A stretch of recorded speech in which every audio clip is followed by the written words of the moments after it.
What's up guys, Virgil here for JRPG Central, and today I'm going to be giving my general first impressions on Xenoblade Chronicles 2. I will of course be doing a full review at a later date, but if you've played Xenoblade Chronicles 1 or X, you know that these games are massive games, and so my review probably won't be done for quite a while. So until then, I've played around 10 or 12 hours of the game, and I just wanted to give you guys kind of my first initial impressions of the game. So without any further ado, let's get right into it. So I've kind of made a quick list of kind of the good and the bad so far that I've seen in the game. So for positivity's sake, let's start off with the good stuff. So just like Xenoblade Chronicles and Xenoblade Chronicles X that came before it, Xenoblade Chronicles 2 has an enormous open world for you to explore. It's full of towns to see, people to talk to, side quests to take on, and monsters to kill. This is only made better by the fact that it is now portable, though there is an asterisk next to that we'll talk about later in the video. Also, so far, the characters are all pretty likable. There's none that I necessarily dislike really at all. Despite his stupid-ass clothes, I actually kind of like Rex a lot. I love Nia. I love Pyra. I really like all the... Like I said, I really enjoy all the characters quite a bit. Way more than I thought I would, honestly. Something else you might not know about this game is that Yasunori Mitsuda is the composer for the game. Which, if that name sounds familiar, it's because he was one of the composers on Chrono Trigger, a game that many argue is one of the best JRPGs of all time. And so because of this, Xenoblade Chronicles 2's soundtrack is one of its best aspects. And the last good quality I want to talk about really quick is the combat. I was initially kind of turned off by it because it seemed far simpler than a game like Xenoblade Chronicles or Xenoblade Chronicles X, and it certainly feels that way. Like starting out, you don't have a lot of abilities, and there just doesn't seem to be a lot to combat, whereas even in Xenoblade Chronicles, when you start out, you have at least a few abilities to use, like backslash, which lets you really immediately kind of have some tools to use things like positioning and kind of get how the combat works in general in that game. And in this game, you really don't start out with that much. But as the game progresses, and as I've now put about 10 hours into the game, I can say without a doubt it's opened up a ton. The gameplay almost acts in some ways like a fighting game. It's kind of a weird comparison to make, but to build your special, you cancel certain arts into other arts, or you cancel your auto attack into an art, and that fills your special meter. And once that special meter is filled, you can of course use it for a ton of damage. But that special meter itself and the specials themselves can actually combo into each other too. It's a far deeper combat system than I really thought it was on the offset, and it's definitely my favorite aspect of the game so far. Okay, so moving into the bad, some of this was really disappointing for me. Some of it was expected, but some of it really, really was not expected and actually shocked me. And I might as well start with that. So, because I'm so impatient, I went ahead and picked up the game digitally. It went live at 11 o'clock my time, so I was able to download it and start playing a little bit. I was tired that night, so I didn't stay up super late. But was able to start playing it a little bit at around midnight, 12:30, something like that. And immediately, I was playing in handheld. That's very important. Immediately, when I first got out of a cutscene and you're able to walk around, I was immediately shocked by how bad it looked. It just looked terrible. It just looked shockingly bad. It didn't look like HD even. And I kind of like shrugged it off. I was like, okay, that's weird. I'll go to bed, play it some more the next day. And I played it in docked mode, and in docked mode, it looks fine. It didn't look great. It doesn't look like a PS4 game or even, but it looked fine for what it was. So docked, it's 100%. It's great. It has some frame rate issues, but nothing crazy. But portable mode is terrible and unacceptable, in my opinion. A few days later after I started playing the game, the guys at Digital Foundry, who do amazing work, they actually confirmed all of my suspicions.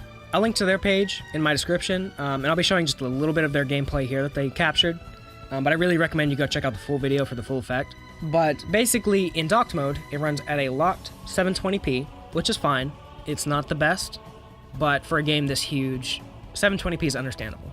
In portable mode, however, it almost never runs at 720p, and it at times doesn't even run at standard definition for 80p, meaning that at times it looks worse, pixel count wise, it looks worse than the original Xenoblade Chronicles on the Wii, a system that came out in 2006.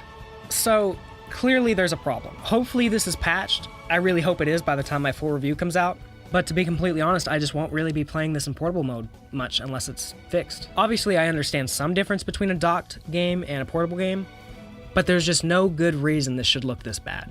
Honestly, I don't really have a lot bad to say about the game, but that's definitely one of the biggest gripes I have.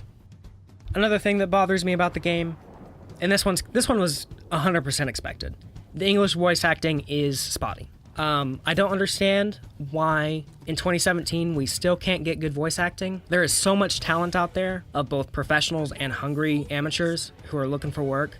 I don't understand how it can happen still. And while the English voice acting isn't bad in Xenoblade, it's spotty. It's super spotty. If you've been keeping up with this game, you've almost certainly seen the "think you can take me, don't forget me" memes. If you haven't, look them up. It's awesome and also terrible. It's the worst thing I've ever heard. I was playing and I was fighting these guards and they just kept saying that, 2 voice lines in a very specific way that just made me it just killed me inside. I was just in shock. I was like, how is this real? How is this really in a game right now? Yeah! Think you can take me! Why not? Don't forget me! Think you can take me! Dora will show them! No! Think you can take me! Rolling smash! Activated! Think you can take me! Anchor shot! Don't walk! Protect Master Ball! Think you can take me! But I know what you're thinking. You're thinking, but JRPG Central, if the English voice acting is so bad, why don't you just turn on Japanese voice acting? That's an option. And yes, you're right, it is an option. But it's not a good option, and I'll tell you why. Yes, you can play in Japanese and you can get English subs for cutscenes. But there is a ton of dialogue, both in combat, out of combat. When the time changes and you're walking around, your party members tell you good morning. When you walk up onto an item, they have a little bit of dialogue between each other sometimes. There's a ton of contextual dialogue in the game that is awesome. It really gives the characters more depth and allows you to kind of get their personalities by how they interact with each other. And all of this is not sub. All of this will sound like gibberish to you unless you know Japanese.